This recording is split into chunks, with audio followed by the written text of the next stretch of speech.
back to work after an extra day off. You know, we were supposed to have a show last night, but we didn't because my daughter had a baby last night. My oldest daughter. People don't realize, like, people that know I have two little kids, they don't know I have two older kids. My oldest daughter, she's 83 years old. Her name is Katie. Katie and her husband, Will, had a baby girl right at the time we shoot our show last night. So I decided to be there instead of here. The baby's very healthy. Her name, they give her a very, very cute name. Her name is Melania. It's Melania the Stallion is her name. Her name is Patti, like the melt, but with an I, not a Y. And also, I just want to say, Guillermo, you were such a great doula. You were excellent.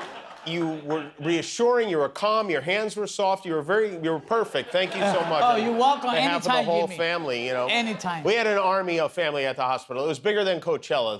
One of the few people who wasn't at the hospital with us was my Aunt Chippy. My Aunt Chippy lives in Vegas, and traditionally, she has strong opinions about the names we give our children. My brother named his daughter Trixie, and so we called her. She said, "What kind of a name is Trixie?" I said, "What kind of a name is Chippy?" And, well, so anyway, after the baby came, I called Aunt Chippy to give her the good news. Now, my mother's name is Joan, which is Patty's middle name, Patti Joan. And I knew my Aunt Chippy would love the idea that baby had her sister's name, my mother's Aunt Chippy's sister. But just to keep her on her toes, I changed it a little when I called her. Hello? Hello? Well, we got a baby. We do. What are you naming her? Well, I didn't get a vote in it. I didn't name her, but you're going to like the name because Katie decided to honor my mother. Really?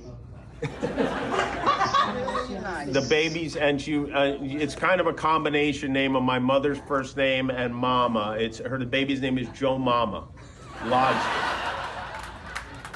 Joe Mama? Yeah, Joe Mama Logsdon. Jimmy. What? Jimmy.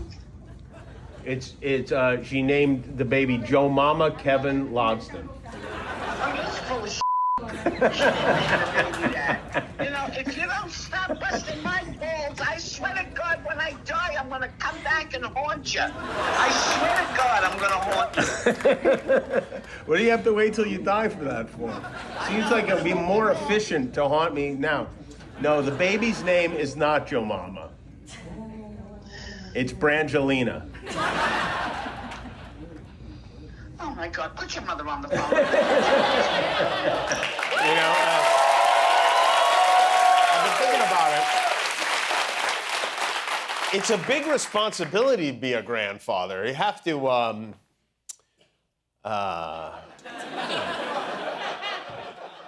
think you have to, you know WD-40? You have to teach them about that. I was trying to think about what my grandfather's told me. My father's father had one of those lights they put on unmarked police cars. He had a magnet on the bottom of the light. He had a yellow duster he kept in the car. And when traffic was bad, he'd plug it into the cigarette lighter, and he'd put it on top of his car, and he'd light it up, and cars would pull over and let him through. He was not a policeman. He drove an elevator. He was an elevator operator. His whole career was replaced by a button, but he also taught me how to shoplift, for real, and he would make his teeth. He had fake teeth. He'd make the bottom row of his dentures shoot out like a cash register. That's what I learned from my grandpa Chubby, who, by the way, weighed about 115 pounds. And my other grandfather, my grandpa Sal, he lived a lot longer. I learned a lot of stuff from Grandpa Sal. He would give himself haircuts with a cigarette lighter. He just burned the strays off and never bought anything. He wore the same pair of eyeglasses for like 45 years. When my grandmother died, I swear to God this is true, he removed her dentures and wore them for the rest of his life. Someone else's dentures. He repainted the microwave. The microwave started getting rusty. He gave the inside a fresh coat of latex paint. And he bowled overhand. Just imagine that for a second. The bowling ball would bounce on the way to the pins. every one of those stories is true. So I have to figure out something weird to teach my grandkids. Oh, and I do want to apologize to the folks who were supposed to be in our studio audience last night, and to Seth Rogen, who was supposed to be our guest last night. He was very understanding. Luckily, he was totally high when I called him. But other than COVID and vacation, I have only missed one show in 22 years and that was because, oh, thank you. Now it's two. I mean, remember why I missed that show, Guillermo? You had a surgery. I had my appendix taken out. I was right there. That was 2007. Yeah. That appendix is now 18 years old, just got accepted to community college. Sports management. It is kind of scary, though, to bring a child into this world and to say, like, okay, you're in this now, and at least until the year 2100. Good luck. I mean, these kids have to worry about the climate going on fire, MAGA, AI. You know what we had to worry about? The most dangerous scenarios the future held when I was a kid, honestly. Quicksand, the Bermuda Triangle, and killer bees. That was the trio of terror for me. Still haven't seen a hint of any of those things. We're excited. I got a lot of texts and calls and well wishes from everybody who has my phone number. And we even, shockingly, got some nice words from President Trump. They're a really good couple, great couple, I think. And the baby is perfect. I'll let you know about it in 21 years. But the baby is good, so we're happy about that. I look forward to seeing the baby. Yeah, you are not dating her in 21 years. Anyway, that was President Trump, who was barnstorming the Capitol today to give what he described as a pep talk in an attempt to cajole House Republicans into voting yea on his bigly spending bill. The nonpartisan Congressional Budget Office says this bill will explode the deficit by trillions of dollars while also transferring huge amounts of money to the wealthy and kicking around 7 million people off their health care. It'll take food out of the mouths of millions of hungry children who get SNAP benefits. And it contains a provision to eliminate a sales tax on gun silencers. It will make what they call suppressors more affordable, to which I say it's about time. One thing I think we can all agree on is that the gun violence in this country is too loud. It's all so crazy. Their solution to climate change is to fire everyone who studies climate change. It's not happening if we can't see it, right? And there's no gun violence if we can't hear the shots. Trump was joined today by Speaker of the House Mike Johnson, who always looks like a little boy whose dad's yelling at the waitress.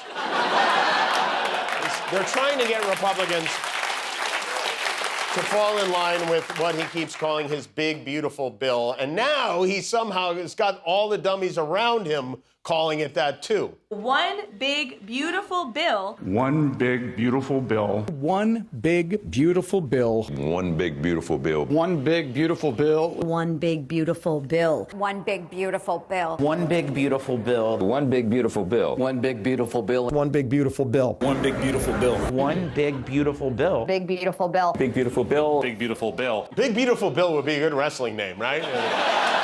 Big Beautiful Bill. The other big event of the week was Trump's 2-hour call with his sugar Vladdy Putin yesterday. Trump claims they agreed that Russia and Ukraine would begin negotiations for a ceasefire immediately. The Russians, of course, had an entirely different takeaway. After the call, Trump said he believes Putin wants to stop the war. And I totally believe that he believes that. You know, you could tell Trump wasn't going to end the war on day one? When he said, I will end the war on day one. All he cares about is, he doesn't care how it turns out, he just cares about this war stopping so he can get back to his own war against Beyonce and Bruce Springsteen and his pet project, the Kennedy Center, which he is now programming, and has vowed to put an end to anything that might not be appealing to a mean old white man. They had dance parties for, quote, queer and trans youth. And I guess that's all right for certain people, quote, and I'm just quoting, I'm not saying it, queer and trans youth. That wasn't working out too well. They had a Marxist anti-police performance, and they had lesbian-only Shakespeare, which is different. Who thinks of these ideas? I would go to lesbian-only Shakespeare. I don't know about you, but sounds better than the regular to me. By the way, if you haven't seen Juliet and Juliet, you're really missing out. That was at a dinner for Kennedy Center board members last night, where Trump also gave himself a well-deserved pat on the back for his recent romp through the Middle East. We had a tremendous visit in the Middle East. We went to Qatar. We saw Saudi Arabia, all the top people in UAE.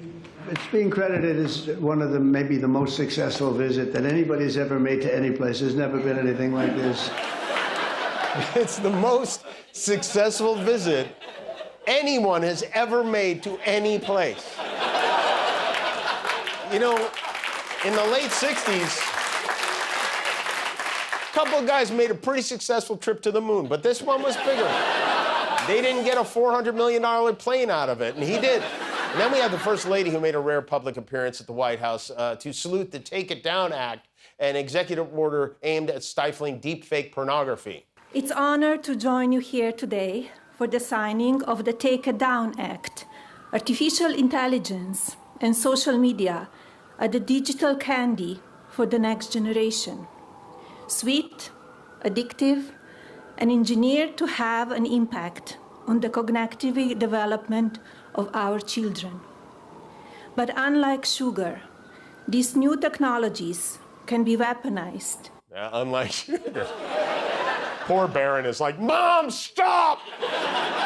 And once they cleared out the deepfake porn crowd, they brought in kids. It was some kind of take your kids to work day at the White House, which gave Trump's 12-year-old press secretary, Caroline Leavitt, a chance to take questions from some of the other kids in attendance. The president's religion. What's the president's religion? The president is a Christian and he believes in Jesus. What is President Trump's favorite food? I think his favorite is probably steak. I think his favorite room in the White House is definitely the Oval Office because it's so beautiful and he has decked it out in gold. It's now MAGA gold in there. My question is, do President Trump and his wife sleep in the same bed? That is a very controversial question, and I am not going to answer it. Well, the public has a right to know.